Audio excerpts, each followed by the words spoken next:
plongée sous-marine, votre instinct peut vous tuer et c'est votre savoir, votre comportement qui peut vous sauver la vie. C'est contre-intuitif.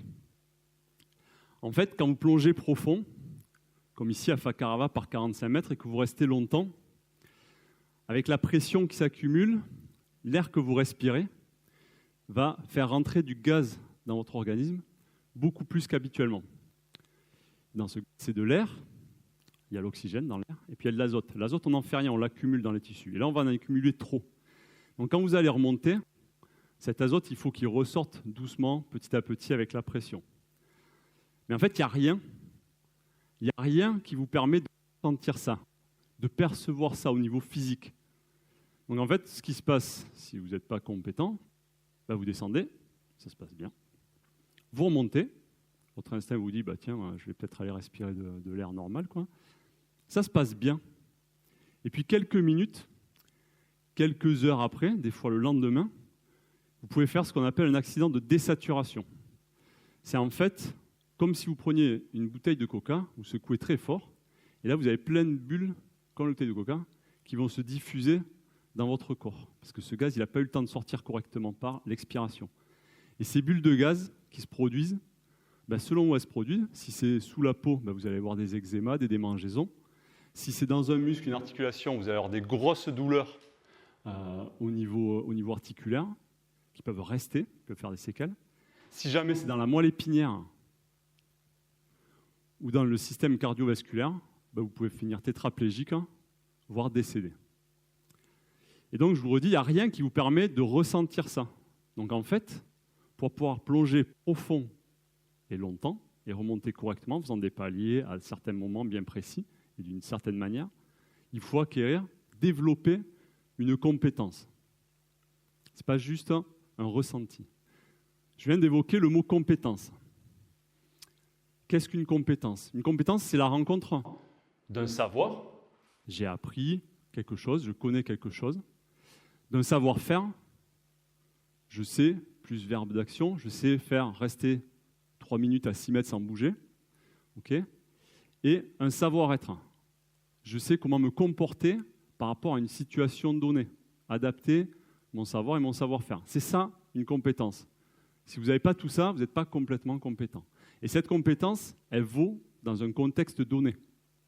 Si je suis dans une eau chaude, je vois loin, il n'y a pas de courant, je suis zen, ce n'est pas tout à fait la même compétence qu'il me faudra si le contexte devient une eau froide avec beaucoup de courant, de la houle, et que je ne vois pas plus loin que le bout de ma main. Donc quand le contexte change, ma compétence doit un peu ou beaucoup s'adapter. Ok, alors maintenant qu'on a échangé ça, je ne voulais pas vous amener plonger profond, plonger dans l'avenir, sans que vous ayez quelques notions de comment je fais pour remonter en toute sécurité de ces plongées-là. Là, je vais vous amener voyager. Alors, vous voyez Moïse, là. Moïse, c'est mon canard sauvé des eaux, il est là. Et il vient toujours dans les missions un peu dangereuses. Il a été trouvé au milieu de la Méditerranée, aux remontées d'une plongée profonde. Depuis, il voyage avec moi. Donc, on va partir avec lui. Il va nous aider dans notre plongée dans l'avenir. On a le cap qui est donné, cap 270, 280. On est parti et je vous amène sur l'atoll de Clipperton, la Passion. C'est un tout petit bout de terre qui se situe dans l'océan Pacifique. Comme vous le saviez tous, c'est le 4e territoire français de l'océan Pacifique. Vous le saviez tous, bien sûr. Après, je rappelle la Nouvelle-Calédonie, Wallis et Futuna, la Polynésie française et donc Clipperton. Clipperton, c'est un tout petit lagon. On est à 1280 km de la terre habitée la plus proche. On est loin des hommes, loin de toute activité humaine. On ne peut pas y aller en avion, c'est inhabité. On ne peut pas y aller en hélicoptère, c'est trop loin, il n'y a pas l'autonomie. Il faut 3 jours et 3 nuits de bateau océanographique pour y arriver. Voilà Clipperton. Un atoll, c'est quoi? C'est un ancien volcan qui s'est effondré. Donc on a le lagon au milieu, de l'eau, l'océan tout autour. On fait le tour en 3 heures, 12 km. Le plus large, l'endroit le plus large fait 200 mètres à peu près. Et donc là, on est vraiment sur ce qu'on appelle une île sentinelle. On est loin de tout. Et donc, on va vraiment se retrouver au milieu de la nature sauvage et épargné de tout impact, normalement, de nos activités. Okay. Lors de cette mission, moi je suis intervenu en tant que plongeur scientifique pour accompagner des équipes du CNRS, de l'IRD et une équipe aussi mexicaine, c'était une mission franco-mexicaine. Donc on a fait du suivi requin, marquage requin, du suivi corallien, différentes activités. Mais en fait, ce dont je veux vous parler aujourd'hui, c'est pas ça. C'est surtout quelque chose moi, qui m'a marqué quand je suis arrivé sur Terre, quand j'ai débarqué à la nage, parce qu'en fait on ne peut pas poser les bateaux, il faut finir à la nage. Pour passer les rouleaux. Et donc, je suis arrivé sur cette île. Donc, c'est un endroit où, en fait, c'est la première colonie de fous masqués au monde qui nidifie ici. Il y a plus de 100 000 fous masqués. Les fous masqués, c'est les petits blancs avec les masques noirs. De là, c'est un fou brun. Et donc, c'est vraiment un lieu ultra important pour ces oiseaux. Et sur un tout petit bout de terre, plus de 100 000 oiseaux qui viennent nicher ici. Et en fait, qu'est-ce qu'on trouve aussi quand on arrive là, sans chercher ? On trouve ça, Clipperton vue océan, rempli de bouteilles plastiques. Clipperton vue lagon, un petit casier si vous voulez emporter des bouteilles plastiques, on ne sait jamais, ça peut servir. Clipperton vue lagon, toujours. Donc je rappelle, 1280 km de la Terre habitée la plus proche, aucune activité humaine. C'est interdit de se poser là, il n'y a que les scientifiques et les militaires qui ont le droit d'y accéder sur autorisation. Enfin voilà, par contre, sachez que tout est fourni au cas où si vous voulez faire une petite salade, bon, y a ce qu'il faut, quoi. Si vous avez besoin d'une tongue aussi, il n'y a pas de problème. Alors ok, là vous vous dites, ça y est, le gars, il va nous faire 3 heures sur la pollution plastique dans les océans. Alors je pourrais, franchement je pourrais. Je me suis vraiment intéressé au sujet. Juste, je vais vous dire que renseignez-vous, et honnêtement, c'est 100 fois pire que ce que vous pouvez savoir. C'est une pollution. Et en fait, ce que je voudrais vous partager par rapport aux océans et à la biodiversité dans les océans, c'est un peu plus vaste que ça. C'est qu'en fait, la pollution dans les océans, c'est en fait uniquement la 4e cause de perte de biodiversité. Et ça, c'est pas moi qui le dis, c'est l'IPBES.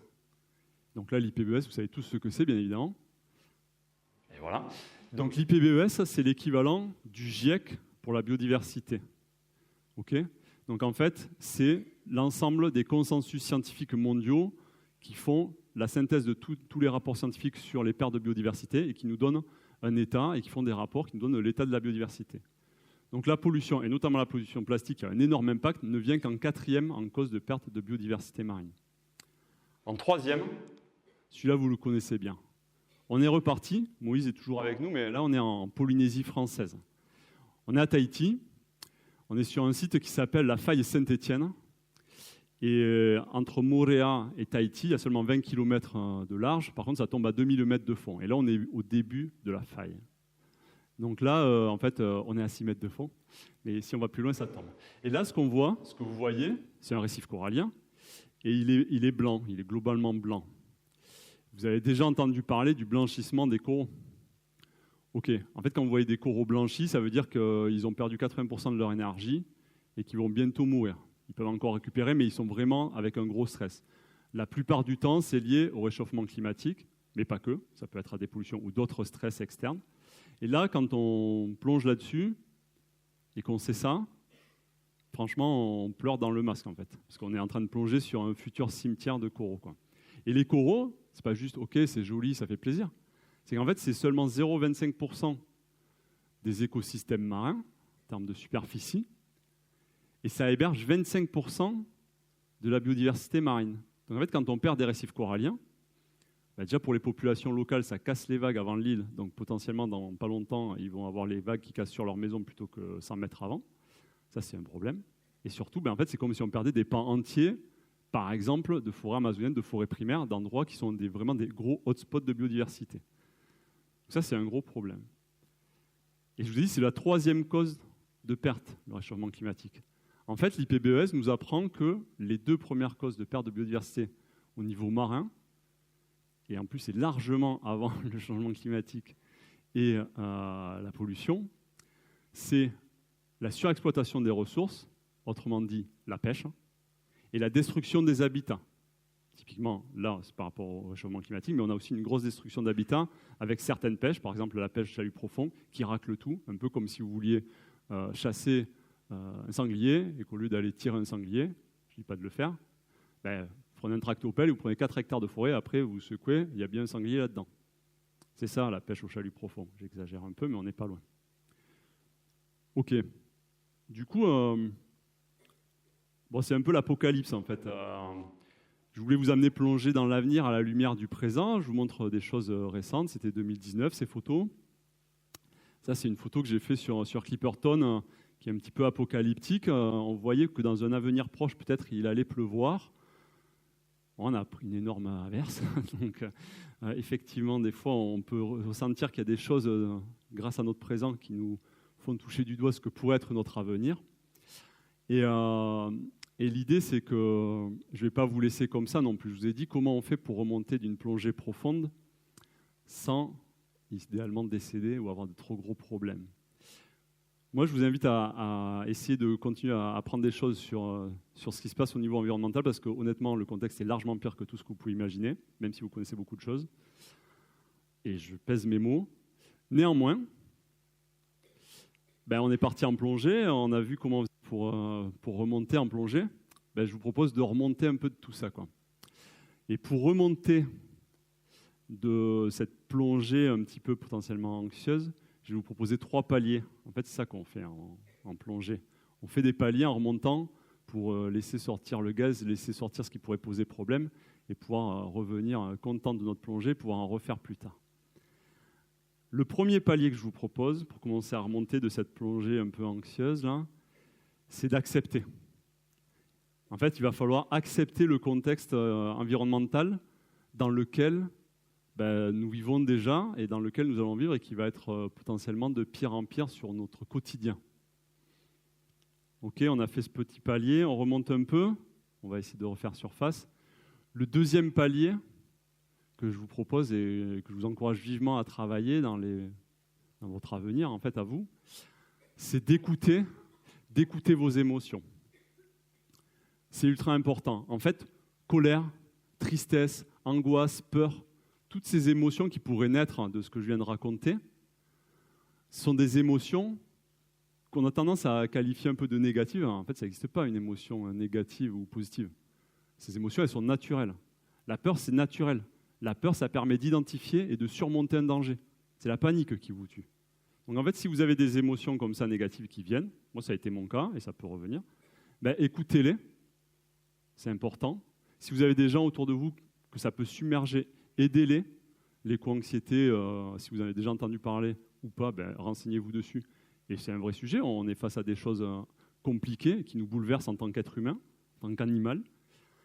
Et en fait, juste si vous ressentez ces émotions-là, juste rassurez-vous, ça veut dire que vous êtes des êtres humains sains, empathiques, et que quand vous voyez un problème et des injustices ou autre, vous ressentez ces émotions-là. Par contre, les émotions, c'est super fort parce que ça vient de movere, en latin, ça veut dire le mouvement. Les émotions, ça nous met en mouvement. Donc ça va être vraiment un levier pour pouvoir agir. Ok ? Du coup, troisième palier, on va aller sur un palier maintenant que je vous propose, qui est de développer vos compétences. Vous savez, je vous ai fait un petit slide avec la compétence, c'est le savoir, le savoir-faire, le savoir-être dans un contexte. En fait, le contexte, il va changer. Le contexte environnemental, il change tout le temps. On voit qu'il ne va pas forcément évoluer dans le bon sens dans les années qui viennent. Donc, il va falloir s'adapter, il va falloir développer ces compétences. Vraiment, ça se développe. Il faut passer dans l'action, il faut faire des choses. Ce n'est pas juste j'acquiers du savoir. Ce n'est pas une compétence, savoir. Ce n'est pas suffisant. Donc, je vous encourage avec vos émotions à passer à l'action. Et en fait, pour la plus simple des raisons, c'est que agir rend heureux. Quand vous êtes dans l'action, vous allez pouvoir vous rendre compte que vous êtes du côté des solutions. Et ça, c'est quand même pas mal, plutôt que d'être écrasé par le ou les problèmes. On va aller sur le tout dernier palier. Juste avant de faire surface, j'ai tiré un parachute de plongée, vous le voyez là. Et puis on voit aussi que il pleut en surface. Vous voyez peut-être les gouttes sur la photo. Il pleut en surface. Quand on va arriver, voilà, le contexte il n'est pas bon, il fait gris, on prend la pluie. Mais pour l'instant, on est encore là. On est dans notre bulle sous-marine et là, on est tout calme. Et là, moi, je me souviens, j'étais bien à ce moment-là et j'entendais le son des gouttes d'eau. Donc, vous savez, quand j'allais sortir, j'allais en prendre une bonne sur la tête. Et en fait, je me disais, mais je m'en fous, je suis déjà mouillé. Donc, c'est pas grave. Et je sais ce qui m'attend. Et je sais que je me suis mis en sécurité pour remonter. Donc, c'est OK. En fait, maintenant, vous allez pouvoir apprendre pour comprendre, pour savoir. Vous allez pouvoir travailler vos compétences, celles que vous voulez, sur les domaines qui vous intéressent, pour savoir agir. Et ensuite, vous allez pouvoir vous servir de vos émotions, non pas pour vous effondrer, mais pour en faire un tremplin, pour vraiment passer à l'action. Et comme agir rend heureux, en fait, moi, je vous encourage à être heureux. Merci beaucoup.